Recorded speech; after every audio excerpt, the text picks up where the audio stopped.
지난 9월 2일에 인도 동부 오디샤주라고 하는 곳에서 2시간 동안 벼락이 무려 6만 번이 넘게 내렸다고 합니다.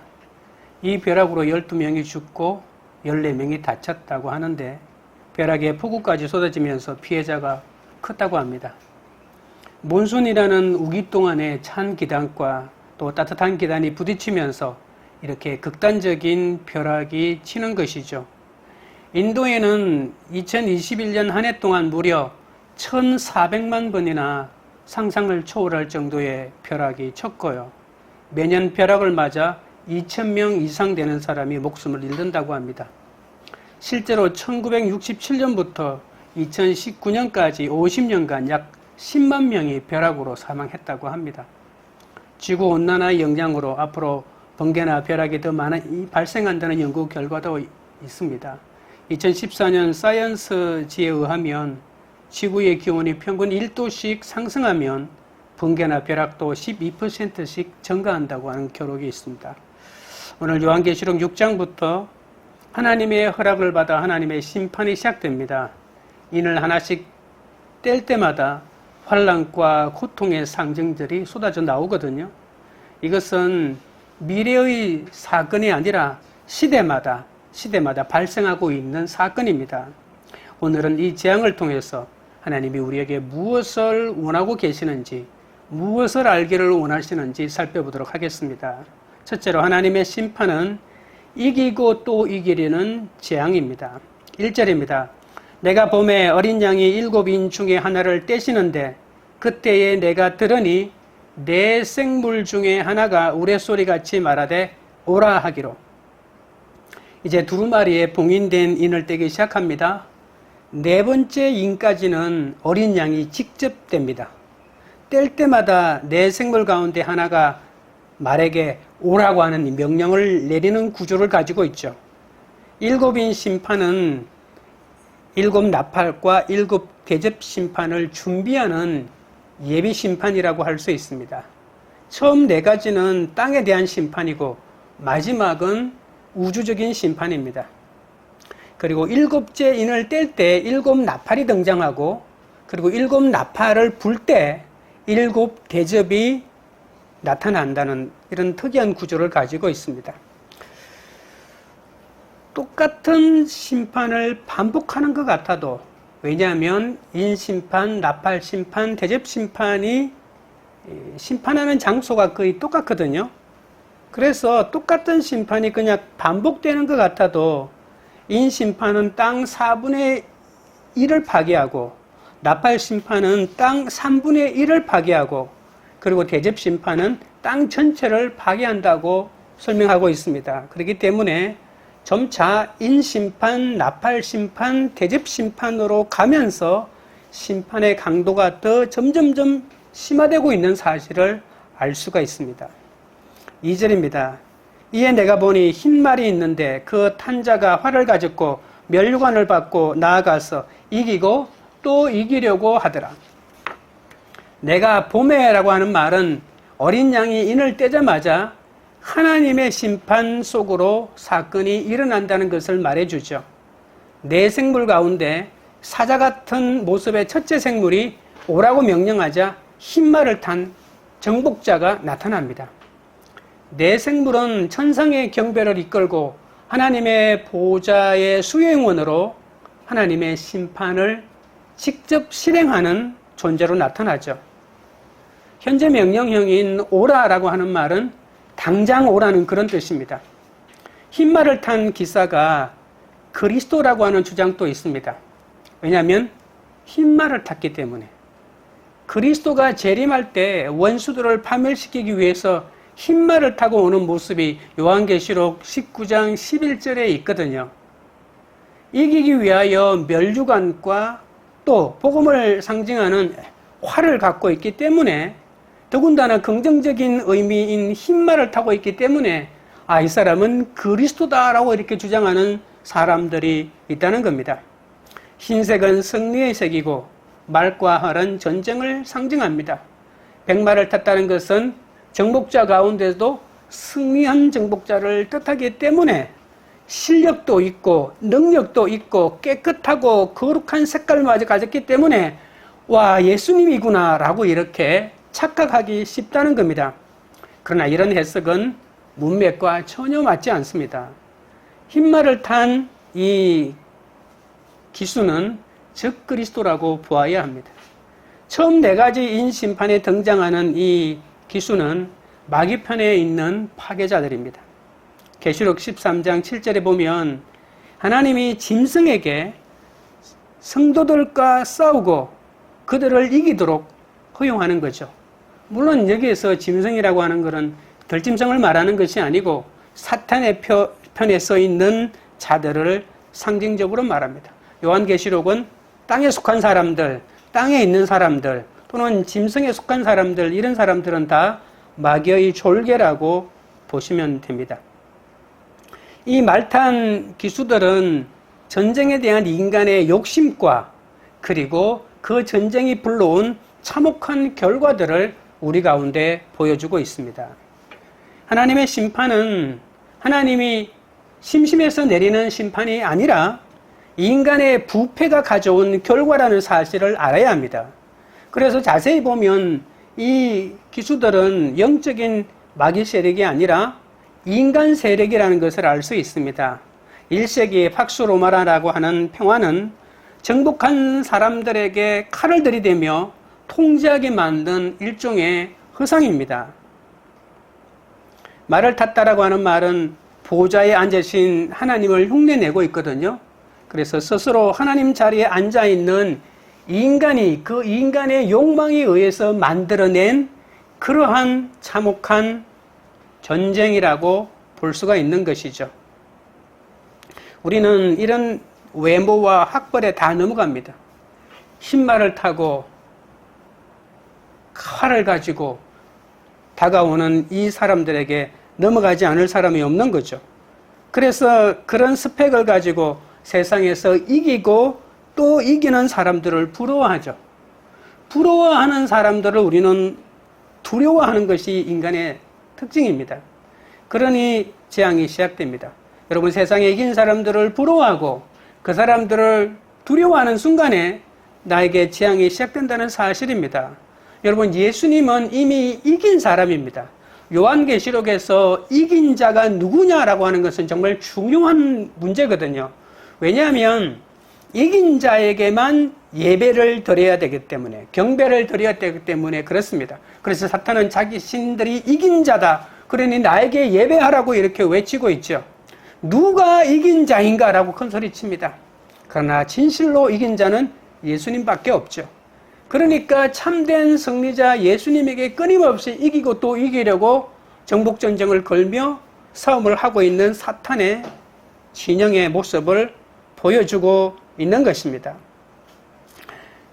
이기고 또 이기려고 하는 것은 이 칼의 노래를 부른 가인의 후예 라멕의 특징입니다.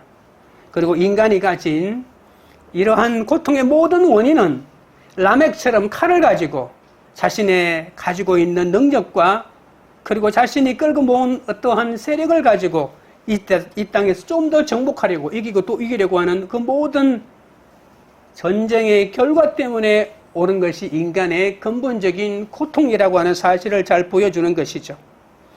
예수 믿으면 이미 이긴 자입니다. 그런데도 불구하고 아직도 세상에서 이기려고 하는 사람은 하나님을 제대로 모른다고 밖에 표현할 길이 없습니다. 오늘 본문에 보십시오. 2절에 보시면 면류관을 받고라고 하는 말이 있습니다. 이 받고라고 하는 말이 굉장히 중요한 말입니다. 여러분, 헬라어에 보면 신적인 수동태가 있습니다. 그냥 수동태가 아니고 신적인 수동태. 그러니까 하나님이 무엇을 부여할 때 쓰는 수동태를 신적인 수동태라고 합니다. 그러니까 이 면류관을 받고 할 때 이 받고라고 하는 말도 신적인 수동태를 쓰고 있는 거죠. 이 말은 뭡니까? 하나님이 주었다는 겁니다. 하나님이 주었다. 하나님의 통제 아래에 있다는 뜻이죠. 사탄의 졸개가 자신들의 능력으로 사탄에게 잘 보여서 권세를 받고 능력을 받고 통치권을 받았는 것처럼 착각하지만 그러나 그 모든 것은 하나님께서 오는 것이다라고 하는 이 근본적인 통치의 개념을 말하고 있는 것이죠. 모든 피조물이 미치는 악의 세력들까지도 하나님의 주권 아래에 있다는 말입니다. 요한계시록의 사탄과 사탄의 수하들이 행하는 모든 일은 하나님의 통제 아래에 있습니다. 자신들이 스스로 결단하고 결정하여 행하는 것 같아도 하나님의 허락이 없이는 이루어질 수 없다는 말입니다. 하나님의 허가 없이는 아무것도 할 수 없습니다. 여러분 조심해야 할 것이 있습니다. 그렇다고 하나님께서 악을 조장하는 것은 아닙니다. 그러면 세상에서 일어나는 모든 악은 하나님의 책임이겠다라고 이렇게 말한다면 그건 어리석은 해석입니다. 하나님은 악을 행하라고 명령하신 적은 한 번도 없습니다. 단순히 악을 행하는 것을 허용할 뿐입니다. 여러분 우리가 죄를 지으면 하나님의 죄 안 짓게 만들어 주나요? 우리가 물건을 훔치면 훔치고자 하는 물건이 달아나나요? 아닙니다. 우리가 훔치려고 하면 우리가 훔칠 수밖에 없습니다. 하나님이 그것까지 하나님이 막아준다고 생각하면 안 됩니다. 하나님은 우리에게 말씀을 주시고 양심을 주셔서 하나님의 말씀을 따라 그것을 하지 않도록 끊임없이 우리 가운데에 명령하시지만 우리가 명령을 듣지 않고 악을 행하면 그러나 악을 내가 행하는 것입니다. 내가 악의 주체가 되는 겁니다. 그것마저 하나님의 핑계를 댈 수는 없는 것이죠.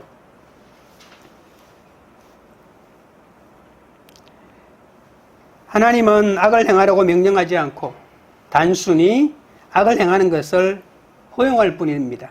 정복하고자 하는 욕심과 또 인간의 부패성 때문에 전쟁이 일어난다는 사실입니다. 그래서 인류의 4분의 1이 죽고 이러한 비참한 일이 일어나도록 하나님이 허용한 것이죠. 요한계시록 9장에 보면 마귀에게 이런 말을 하죠. 너희들이 하고 있는 일을 계속하라고 말하기도 합니다. 이기고 또 이기려고 하더라라고 하는 말은 군대로 정복하려는 태도를 보여줍니다. 이기려 한다라고 하는 말은 요한계시록의 핵심 동사 가운데 하나입니다. 사탄의 세력들은 교회와 성도들을 자신들이 이긴다고 요한계시록 13장 7절에 자신만만하게 말하거든요. 그러나 실제로는 성도들이 사탄을 이기죠. 이기고 또 이기려는 인간의 욕심 때문에 전쟁이 그치지 않고 기근과 사망의 고통이 따라옵니다. 이기고 싶은 나의 욕심이 바로 내가 겪는 재앙의 근본 원인입니다. 자기를 사랑하고 언제나 이기고자 하는 우리를 훈련하시기 위해서 하나님께서 로마에게 승리의 면류관을 주신 겁니다. 그래서 로마는 승리의 면류관, 그러니까 우리를 정복하려는 권세를 받아가지고 우리에게 시험을 가져오는 것이죠. 무엇이든 하나님께서 허용하시는 범위까지만 가능합니다. 우리는 세상에서 이기고 또 이기는 로마 세력을 두려워하지도 부러워하지도 말아야 합니다. 이 땅에서 험한 인생을 겪지 않고는 주님을 만날 수 없기 때문에 내가 가지고 있는 욕망과 욕심을 내려놓기 위해서 때로는 악을 일어나 나에게 힘든 사건을 가져올 수도 있는데 그때 잘 견뎌내셔야 합니다. 적용 질문 드립니다. 내 안에 예수 그리스도로 인한 기쁨이 있습니까? 하나님 한 분으로 만족하고 있습니까? 세상에서 이기는 자들을 부러워하고 두려워하지는 않습니까?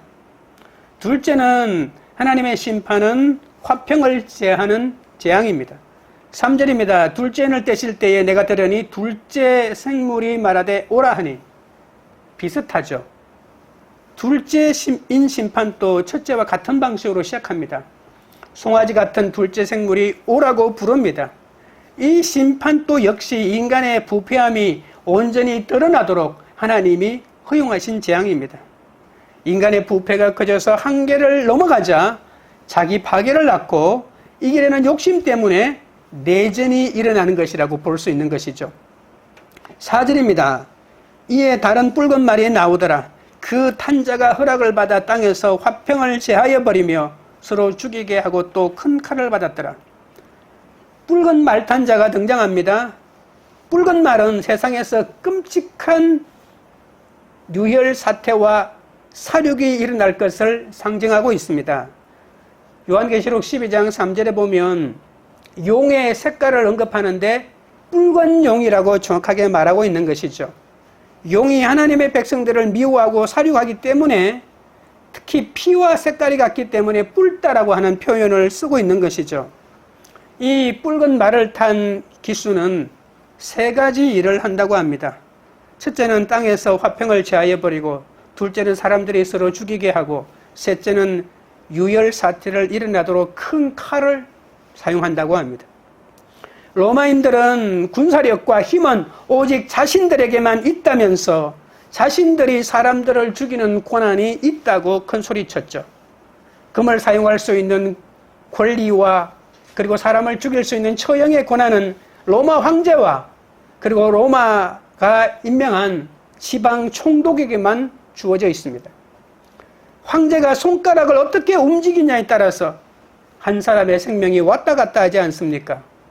아우구스투스로부터 시작된 이 팍스 로마나는 칼의 힘으로 유지되는 가짜 평화입니다. 로마 황제는 이런 권한이 없습니다. 모든 피조물을 다스리는 하나님만이 이 권한을 가지고 있는 것이죠. 서로 죽이게 하려고 큰 칼을 받았더라 라고 하는 말이 있죠.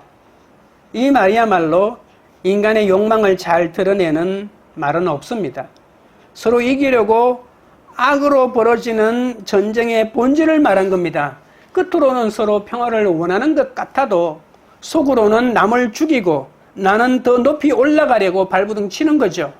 이기고 또 이기며 정복하고자 하니까 자연스럽게 전쟁이 일어나는 거죠. 남이야 죽든 말든 지구가 죽든 말든 핵오염수를 바다에 버립니다.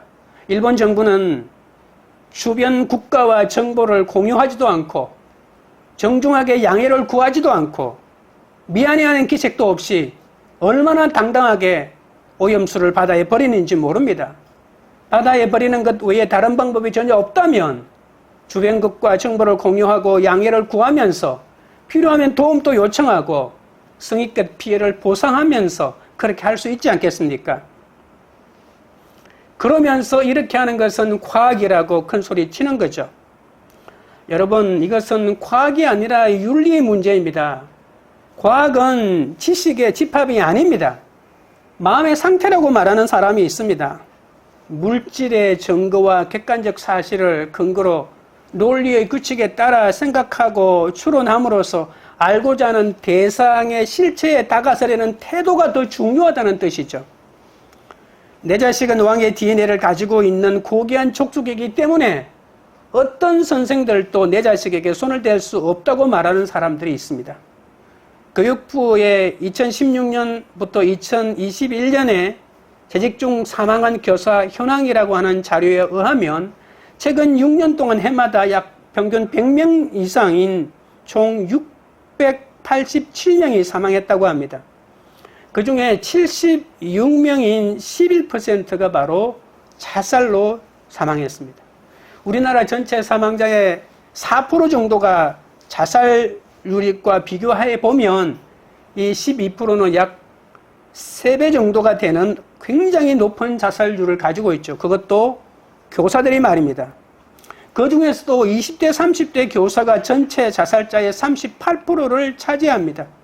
숫자는 더 적은데도 말입니다. 한 19만 명 정도 초등학교 교사가 있는데요. 24만 명인 중등 교사보다도 훨씬 적은데도 불구하고 38%나 됩니다. 그리고 문제는 그 자살률이 점점점 더 높아지고 있고요. 자살뿐만이 아니라 학생이나 학부모에 의해서 교실 현장에서 폭행당하는 교사들이 더 늘어나고 있다 합니다. 이제 교사들은 세상으로부터 내 아이들을 성실하고 유능한 노동력으로 기르되 내 아이가 왕의 DNA를 가진 소비자이기 때문에 왕을 대하듯 친절하고도 만족스러운 서비스를 제공하라고 요구하고 있는 것이죠. 이제 교사들은 왕의 DNA를 가진 소비자를 상대하는 일종의 감정 노동자에 불과합니다. 말이라도 한마디 잘못하면 녹음이나 촬영되면서부터 아동학대죄로 걸리고 고발되게 됩니다. 아동학대죄로 경찰에 신고되는 그 순간부터 학생들과 격리해야 되기 때문에 모든 수업에서 배제됩니다. 만약에 학생, 아동 학대자로 낙인이 찍히면 이 사람은 10년 동안 어떤 직업도 가질 수가 없는 사람이 되고 마는 거죠. 우리 주변에 일어나는 여러 가지 현상들은 모두가 이런 집단적인 이기주의에 의해서 일어나는 일들이 얼마나 더 심화되고 있는지 모릅니다. 이렇게 힘겨운 심판과 재앙이 일어나고 있지만 아직 종말은 아니다라고 말하고 있습니다. 모든 시대마다 세대마다 일어나고 있는 일이다라고 이렇게 말합니다. 마가복음 13장 7절 8절에 보면 난리와 난리의 소문을 들을 때에 두려워하지 말라. 이런 일이 있어야 하되 아직 끝은 아니니라. 민족이 민족을, 나라가 나라를 대적하여 일어나겠고 곳곳에 지진이 있으며 기근이 있으리니 이는 재난의 시작이니라. 해산과 같은 고통의 시작을 묘사하는 난리에 대한 소문을 말하고 있는 것이죠. 마태복음 10장 34절에 보면 내가 세상에 화평을 주러 온 줄로 생각하지 말라. 화평이 아니요 금을 주러 왔노라고 말씀합니다. 예수님이 제자들에게 전도하라고 파송하시면서 핍박과 미움받을 일이 있고 그 중심에 나를 죽이고자 하는 가족이 있다고 말합니다. 한 집안에 복음이 들어가기 위해서는 화평이 깨어지는 일이 생길 수밖에 없다는 거죠.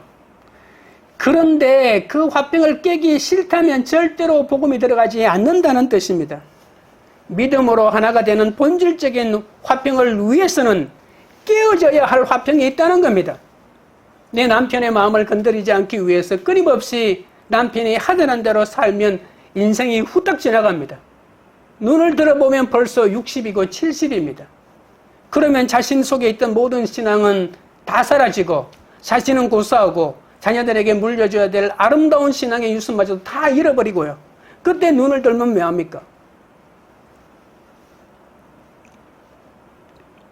가족 사이에 인간적인 화평을 원하면서 서로 집착하고 성공만 기대하고 있는 것이 인간입니다. 서로 남을 위해서 전정으로 자식을 위해서 돌봐주는 것 같지만 결국은 그 자녀를 통해서 내가 얻는 것들, 어떤 것들을 기대하고 있다는 겁니다. 그 기대에 조금이라도 어긋나면 서로에게 기대한 만큼 분노하고 그리고 죽일 듯이 미워하는 것이 인간의 본질입니다. 그래서 이 땅에서 언제 깨어질지 모르는 칼로 만든 팍스 로마나 같은 그 화평이 중요하다고 붙잡고 살아가고 있는 사람들, 그 사람들은 영원토록 진짜 평화를 맛볼 수는 없을 것입니다. 날마다 내 죄와 싸우고 자기를 부인하고 말씀대로 살지 못하는 삶을 회개하는 이러한 삶을 살아내야 되는데 이러한 삶을 살아내기 위해서 힘든 사건이 나에게 다가오고 드러나면 원망하고 죽일 듯한 분노만 드러낸다면 이것은 영원토록 참 평화를 맛보기 어려운 순간이 되겠죠. 그러나 이런 잠시 화평이 체하여지는 사건이 우리 가운데 하나님이 허락하십니다. 그러니 여러분 재앙이 재앙으로 머물지 않고 이 재앙을 통해서 하나님이 우리에게 원하시는 참 화평이 있다는 것을 알 수 있겠죠. 그러니 제가 너무 극단적인 말인지는 모르겠지만 요한계시록에서의 모든 사건의 배후에는 하나님께로 돌아오라, 나에게로 돌아오라, 지금이라도 돌아오라고 외치는 하나님의 외침이 우리 가운데 있다는 것입니다. 요한계시록은 신약성경 가운데 사도행전을 빼고 성령이라고 하는 말이 가장 많이 등장하는 책입니다. 왜 성령이 많이 등장할까요? 성령의 역할이 뭘까요? 성령의 기능은 회개하고 우리를 돌이키게 하는 능력이 바로 성령입니다. 성령 충만하고 성령이 내려왔을 때 수많은 유대인들의 회개 역사가 일어나고 이방인들의 회개 역사가 일어났던 것과 마찬가지로 이렇게 요한계시록에는 7명 성령이 이렇게 활동하는 것은 이 땅에 요한계시록의 언어로 만국이 주께 돌아오기를 바라고 있기 때문입니다. 하나님의 나중에 요한계시록 17장 18장에 바벨론을 심판하실 때 첫 번째 하시는 말씀이 뭔지 아십니까? 바로 돌아오라고 한, 바벨론에서 나오라고 하는 말입니다. 마지막 한순간까지 하나님의 사람을 찾기 위해서 하나님은 우리에게 잠시 동안 화평을 제하는 사건을 주시는데 그 본질을 모르고 잠깐 화평이 제하는 그것을 못 참고 세상을 따라간다면 어떤 순간에도 참된 화평을 맛보지 못할 것입니다. 십자가 없이 영광이 없지 않습니까? 노 크로스, 노 크라운이라고 말이 있지 않습니까? 우리가 이러한 여러 가지 고난의 사건을 통해서 참된 주님을 만날 때 참된 화평을 누릴 수 있다는 사실을 명심하셔야 합니다. 적용 질문 드립니다. 우리 집의 화평은 일시적인 거짓 화평은 아닙니까? 일시적인 화평을 제거하기 위해 하나님 앞에 드러내어 깨뜨려야 할 것은 무엇입니까? 셋째, 하나님의 심판은 기근의 재앙입니다. 5절입니다. 셋째 인을 떼실 때에 내가 들으니 셋째 생물이 말하되 오라 하기로 내가 보니 검은 말이 나오는데 그 탄자가 손에 저울을 가졌더라. 셋째 인을 떼시니 사람 같은 모습의 생물이 오라 하는데 특징은 검은 말을 탄 자가 등장합니다. 셋째와 넷째 인 심판은 전쟁의 참혹한 결과를 말해주죠. 여러분, 검은 말은 전쟁이 가져온 흉년과 고통스럽게 일어나는 슬픔과 근심을 상징합니다. 그 손에 저울을 가지고 있다고 합니다. 이 저울은 각 끝에 눈금에 달린 저울대인데요. 고대 세계에서 저울의 목적이 뭐냐면 정의를 지키는 데 있습니다. 여러분, 저울이 의도하는 정의를 지키는 것은 거대한 것은 아니고요. 여러분, 흉년으로 철회된 부당한 판매 가격, 그리고 식량 배급 체계를 지키자는 겁니다. 저울을 속이거든요. 힘들 때마다 속입니다. 저울을 속이고 괴를 속이고 말을 속입니다. 이 속이지 못하게 하는 의도가 이 저울이라고 하는 이 의미 속에 들어가 있는 것이죠. 그러니까 저울이 가지고 왔다라고 하는 말은 흉년이 되었구나. 흉년이 되어서 누가 거짓을 행하는지를 살펴야 되겠다, 그런 뜻이 있는 거죠. 그러니 저울의 이 본문의 의미는 혹독한 흉년이 왔구나, 그렇게 보시면 됩니다. 여러분, 기근이 심해지니까 모두가 저울을 속인다고요? 성경에 그런 말이 있습니까? 있지요. 잠언서에도 있고 에스겔 4장, 레위기에도 있고 에스겔 4장 16절 17절에도 있는데, 제가 에스겔 4장 16절 17절 읽어볼게요. 또 내게 이르시되 인자야, 내가 예루살렘에서 의뢰하는 양식을 끊으리니 백성이 근심 중에 떡을 달아먹고 두려워 떨며 물을 데워 마시다가 떡과 물이 부족하여 피차에 두려워하여 떨며 그 죄악 중에서 쇠폐하리라. 달아먹는다라고 하는 말은 그런 뜻입니다. 먹을 음식을 저울에 달아먹는 것은 끔찍한 흉년이 일어났다는 말입니다. 화평이 사라지니 염려가 많아지고요. 점점 이해타산이 되어서 나누고 싶은 마음이 없어지니까 기근이 다가오는 것이죠. 6절입니다. 내가 내 생물 사이로부터 나는 듯한 음성을 들으니 이르되 한 데나니올에 밀한데요 한 데나니올에 보리석대로다. 또 감람류와 포도주는 해치지 말라 하더라. 곡식 공급과 기름, 포도주 공급을 언급하면서 이제 구체적인 흉년을 말하죠. 밀과 보리는 로마 제국의 중요한 두 주식입니다. 도시의 가난한 자들에게 해마다 자유롭게 일정 분량의 식량을 배급하는 것이 로마 제국의 관례였거든요. 밀은 고급 양식이자 주산물이었고요. 주로 부자들이 먹었습니다.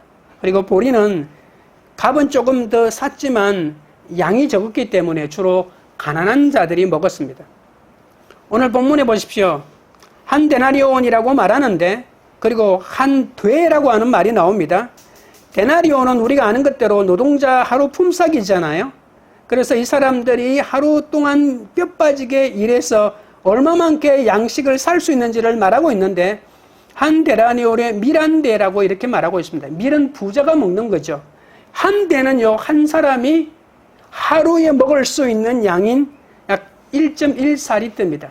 물론 우리나라 옛날에 되라고 말하면 2리터가 정량이죠. 그러나 이 당시 리터로 말하면 1.14리터 정도로 한 사람이 하루 3끼를 먹을 수 있는 양이 한 대라고 보시면 됩니다. 그러면 하루 일하면 보리를 먹으면 3사람이 먹을 수 있구나라고 말할 수 있겠죠. 우리가 생각하는 대로 극도의 가난을 말하는 것은 아닙니다. 한 사람이 하루 양식을 세 사람이 먹을 수 있는 양식을 노동자가 일해서 벌어 먹을 수는 있구나. 그런데 세 가족이 있다면 세 가족이 먹을 양식밖에 안 되고 가족이 만약에 10명이 있으면 7명은 굶어야 된다는 말이죠. 그리고 먹는 것 외에 아무것도 못한다는 겁니다. 먹는 것 외에는요. 공부하는 것, 읽는 것 이런 거는 아예 할 수 없는 지경이라고 하는 겁니다. 보통 고대 기록에 보면 흉년이 심하면 물가는 평소보다 10배에서 12배 정도 높아진다는 기록이 많이 있거든요. 그러니 이 성경은 되게 완화해서 말하고 있는 것이죠. 이 흉년이 아무리 심해도 올해만 잘 버티면 된다라고 하는 그런 흉년일까요? 아닙니다. 여러분 나중에 보시면 이 흉년으로 인류의 4분의 1이 죽습니다. 그래서 그 해만 일어나는 흉년이 아니고요. 그것이 계속적으로 모여져서 나중에는 엄청난 재앙이 일어나게 됩니다. 첫 번째 인심판은 우리에게 회개를 촉구하고 있는 겁니다. 그런데 감람류와 포도주는 해치지 말라고 말하죠. 이건 또 무슨 말입니까? 어떤 사람들은 감람류와 포도주는 중요한 산물이었지만 밀과 보리만큼 필수 양식은 아니었거든요. 그래서 가난한 자는 가진 게 아무것도 없지만 부자는 많은 기름과 포도주를 필요한 만큼 마음대로 소유하고 먹고 마시는 삶을 살았다. 이렇게 해석하는 사람도 있습니다. 이런 해석은 큰일 나는 해석이죠. 하나님이 가난한 자를 심판하고 부자를 심판해서 면해주는 그런 분이신가요? 부자와 가난한 자를 나눠서 심판의 경계를 정하는 분이 아니십니다.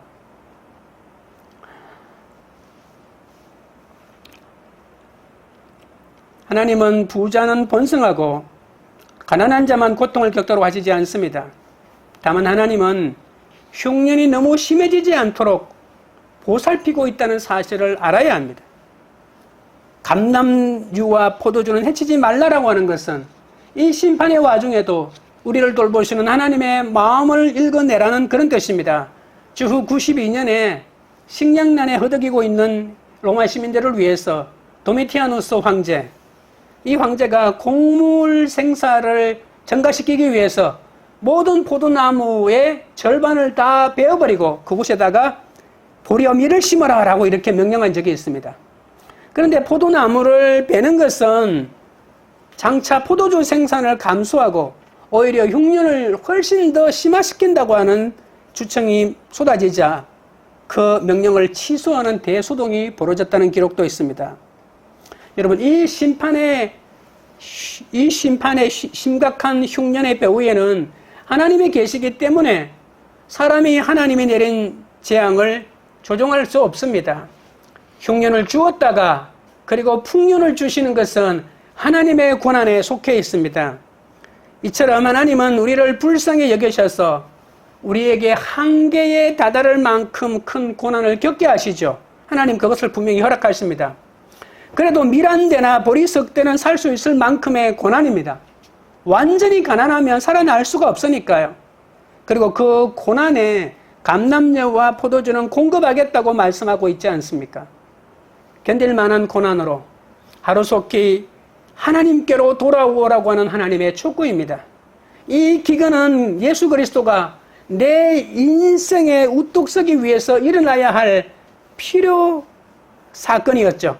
하나님께서 우리를 건설하고 심으시려면 예레미야에게 소명을 주실 때 하신 말씀처럼 먼저 뽑고 파괴하고 파멸하고 넘어뜨리는 일들이 일어난다는 사실입니다. 내게 온 기근을 하나님의 허락하신 일로 인정하면 이 기근 속에서 돌이키고 돌아가야 할 것들을 알게 되고 그때 하나님께서 감람류와 포도주는 해치지 말라는 위로의 말씀을 허락하실 겁니다. 전쟁이 끝나고 화평은 모든 사람이 갈망하는 구체적인 평화 아닙니까? 하지만 누가 서로 죽이고 이기고 또 이기려는 이 전쟁을 멈출 수 있겠습니까? 세상 사람들이 다 나그를 죽이려고 해도 나는 칼 들지 않고 찔러라 나는 죽겠다라고 이렇게 살면 된다고 하지만 우리의 자녀들에게 여러분 직장의 한가운데로 이 세상의 험악한 세상 한가운데 그렇게 나가라고 말할 수가 있겠습니까? 우리는 그렇게 설교할 수는 있겠지만 그렇게 산다는 것은 쉽지 않은 일입니다. 하나님만이, 예수님만이, 어린 양만이 이것을 해결할 유일한 해결책입니다. 어린 양이 심판을 시작했기 때문에 심판을 끝낼 자도 어린 양 예수님이십니다. 나를 위해 십자가 죽으신 주님만이 우리를 온전히 구원하실 수 있는 것이고 우리 가운데 있는 이 흉년의 문제도 해결하실 수 있는 것이죠. 눈앞에 펼쳐지는 이 세상에서 우리가 담대할 수 있는 것은 어린 양의 은혜 안에 있기 때문입니다. 어린 양 대신 예수님은 우리에게 모든 것을 다 주시지는 않지만 그러나 필요하다고 판단되는 어떤 것도 하나님께서 필요할 때마다 허락하신다는 사실을 믿으셔야 합니다. 적용 질문 드립니다. 내가 지금 죽을 것처럼 힘들어도 이 기근이 하나님께서 허락하신 고난이라는 사실을 인정합니까? 말씀을 맺겠습니다. 하나님의 심판은 이기고 또 이기려는 재앙입니다. 세상에서 이기고 또 이기는 로마를 두려워하지도 말고 무서워하지도 말아야 합니다. 하나님의 심판은 화평을 제하는 재앙입니다.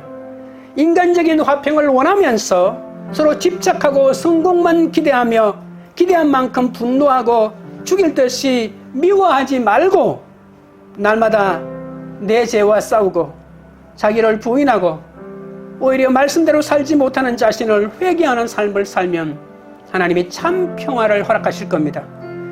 하나님의 심판은 기근의 재앙입니다. 내게 온 기근을 재앙으로 받아들이고 내 힘이 아닌 어린 양만이, 예수님만이 진정한 해결 책임을 믿고 주님의 인도하심을 따라가면 하나님이 해결해 주실 것입니다. 그것을 믿고 달려가는 여러분 되시기를 주님의 이름으로 축원드립니다. 찬양 드리고 기도하겠습니다.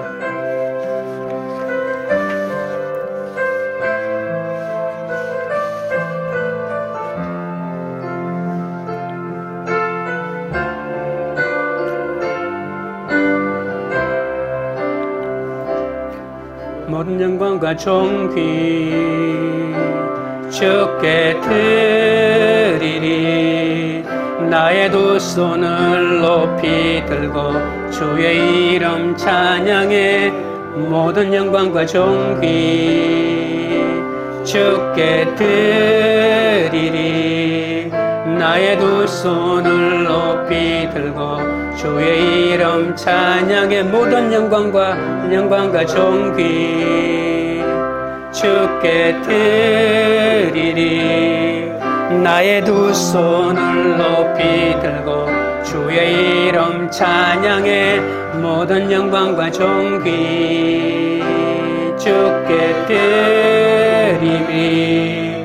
나의 두 손을 높이 들고 주의 이름 찬양해. 나의 주는 위대하신 하나님, 전능하신 나의 왕, 아름다우신 주님. 나의 주는 위대하신 하나님, 모든 것 가능케 한 전능하신 하나님. 나의 주는 위대하신 하나님, 전능하신 나의 왕, 아름다우신 주님. 나의 주는 위대하신 하나님, 모든 것 가능케 한 전능하신 하나님. 모든 영광과 존귀 주께 드리리. 나의 두 손을 높이 들고 주의 이름 찬양해. 모든 영광과 존귀 주께 드리리. 나의 두 손을 높이 들고 주의 이름 찬양해. 나의 주는 위대하신 하나님, 전능하신 나의 왕, 아름다우신 주님. 나의 주는 위대하신 하나님, 전능하신 나의 왕,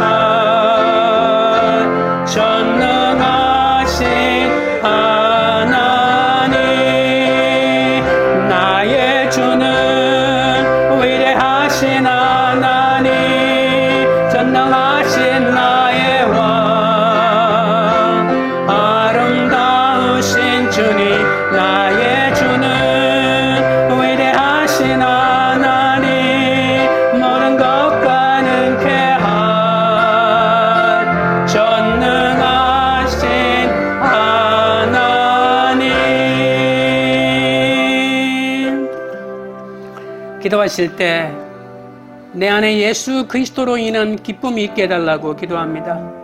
하나님 한 분만으로 만족하고 세상에서 이기는 자들을 부러워하지도 말고 두려워하지도 않게 해달라고 기도하겠습니다. 우리 집의 화평은 일시적인 거짓 화평이 아니라 참 화평을 누리게 해달라고, 일시적인 화평을 취하기 위하여 하나님 앞에 나의 부족과 죄악을 드러내고 깨뜨리게 해달라고 기도합니다. 내가 지금 죽을 것처럼 힘들어도 이 기근이 하나님께서 허락하신 고난이라는 사실을 깨닫고 하나님이 나에게 감람유와 포도주를 허락하심을 깨닫고 주님에게 달려갈 수 있게 해달라고 다 같이 주여 세 번 부른 다음에 기도하며 나아갑니다. 주여, 주여, 주여. 거룩하신 하나님 우리 아버지여, 내 안에 세상의 죄화를 많이 얻음으로 인한 기쁨이 아니라 오직 예수 그리스도로 인한 기쁨이 있도록 하나님 아버지의 은혜를 내려 주시옵소서. 세상의 것으로 만족하지 않고 하나님 한 분만으로 만족할 수 있도록 도와주시고, 세상에서 이기는 자들을 부러워하지도 말고 그들을 두려워하지도 않게 하나님께서 붙들어 주시옵소서. 우리 집의 화평은 일시적인 거짓 화평이 아니라 참 화평이 되도록 하나님 역사하여 주시옵소서. 일시적인 화평을 취하기 위하여 하나님 앞에 나의 부족과 나의 죄악을 드러내고 깨뜨릴 수 있도록 하나님이여 은혜 내려 주시옵소서. 내가 지금 죽을 것처럼 힘들어도 이 기근이 하나님께서 나의 회복을 위하여 허락하신 고난이라는 사실을 인정하고 하나님이여 고난 가운데서도 나를 돌아오기를 원하시고 바라시고 나를 이끄시는 주님을 깨닫고 그 주님께로 나아갈 수 있도록 우리 아버지 하나님 역사하시고 인도하여 주시옵기 간절히 바라옵고 원하옵나이다. 하나님 아버지, 제가 얼마나 이기고 또 이기려고 하면서 살아왔는지 주께서는 다 아십니다. 속으로는 세상과 지간으로 가득 차 있으면서도 끝으로는 내 구원은 흰말을 탄 자 행세를 하면서 내 구원은 떼어놓은 당상이라고 여기면서 살아왔사오니 그것이 재앙의 시작이라는 것도 모르면서 여기까지 왔사오니 주여 용서하여 주시옵소서. 그런 저에게 하나님이 기근을 보내셨습니다. 질병의 기근이 오고 물진의 기근이 오고 결혼생활의 기근이 오고 자식의 기근이 오고 행복이 마르는 기근이 찾아왔습니다. 아무것도 가진 것 없이 추운 겨울에 정말 초라한 처지가 되어 벌벌 떨고 있었고, 그렇게 기근을 만나 아무것도 알 수 없을 그때에 그 자리에 주님이 저를 찾아오시지 않았습니까? 그러나 아직도 이기고 또 이기려는 것이 너무 많아서 마음속에 화평이 재질 때가 많음을 고백하오니 불쌍히 여겨 주시옵소서. 우리 가운데 기근이 올 때 하나님의 음성을 들음으로 심판에서 구원받기를 원합니다. 기근은 우리를 죽이려고 하는 사건이 아니고 하나님의 음성을 듣고 돌아오기를 바라시는 하나님의 사랑의 음성임을 깨닫게 하여 주시옵소서. 일찍이 죽임당하신 어린 양을 우리가 의지하고 신뢰할 수 있도록 붙들어 주시옵소서. 하나님이 우리의 삶을 시작하셨으니 하나님이 끝내지 않으시면 끝날 수 없는 인생이자 재앙입니다. 어린 양의 이름을 부르면서 오직 어린 양 대신 예수님의 뜻대로 살아가는 우리들이 되도록 인도하여 주옵소서. 광교리들 교회가 허락받은 심판 앞에서 어린 양 대신 예수 그리스도만이 진정한 해결책임을 고백하는 공동체가 되게 하옵소서. 각자가 부름받은 자리에서 먼저 회개로 말씀을 적용함으로 하나님을 찬송하여 만국을 살리는 그런 공동체가 되도록 역사하여 주시옵소서. 예수 그리스도 이름으로 기도드리옵나이다. 아멘.